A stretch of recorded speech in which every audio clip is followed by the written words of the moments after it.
পটুয়াখালীর দিগন্ত বিস্তৃত মাঠ জুড়ে এখন সোনালী ধানের ভাণ্ডার। আবহাওয়া অনুকূলে থাকায় এবার ফলনও হয়েছে বেশ ভালো। তবে অজানা পোকার আক্রমণে দুশ্চিন্তা বেড়েছে কৃষকদের। চাষিরা বলছেন ফসল তোলার সময় পোকার আক্রমণ আতঙ্কের কারণ হয়ে দাঁড়িয়েছে। এ অবস্থায় সার, ওষুধ ও শ্রমিকের খরচ তোলা নিয়ে দেখা দিয়েছে শঙ্কা। এবছর ধান খারাপ ভালোই হয়েছে, কিন্তু পোয়ে সর্বনাশ করে গেলাইছে। পোকের কারণে এই ধানের দাম অনেক কম খায় এবং কালারটা নষ্ট হয়ে যায়। বাজারে আছে 1000-1000, কিন্তু আমার দেখা 800, কিন্তু ধান পোহে ধরছে। যে মূল্য আছে তাতে খরচাপাতি দিয়া বদলা দিয়ে আমরা যা ঔষধ বলে দিছি তাতে দেখি লস হয়। বিশেষজ্ঞরা জানান অতি বৃষ্টি কিংবা খরার কারণে পোকামাকড় বংশ বিস্তার করে। এতে ফসলের উপর পোকার আক্রমণ বেড়ে যায়। এ অবস্থায় অধিক মাত্রায় সার ও কীটনাশক ব্যবহার করে বিভিন্ন সমস্যার সম্মুখীন হচ্ছেন কৃষকরা।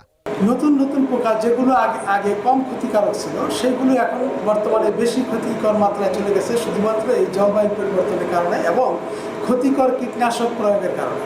তবে পোকামাকড়ের হাত থেকে ফসল রক্ষায় কৃষকদের বিভিন্ন পরামর্শ দেওয়ার কথা বলছে কৃষি বিভাগ।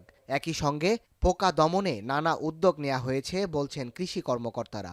পোকা দিয়ে পোকা দমন সেটাতে আমরা চেষ্টা করতেছি, এবং কিছু কিছু হাতছাল ব্যবহার এবং আমাদের আলোক ফাতের ব্যবহার, ডাল পোতা এগুলো ব্যবহার করে আমরা পোকা দমনের জন্য কৃষকদেরকে পরামর্শ দিচ্ছি। জেলায় এবছর 1,90,000 হেক্টর জমিতে আমনের আবাদ হয়েছে।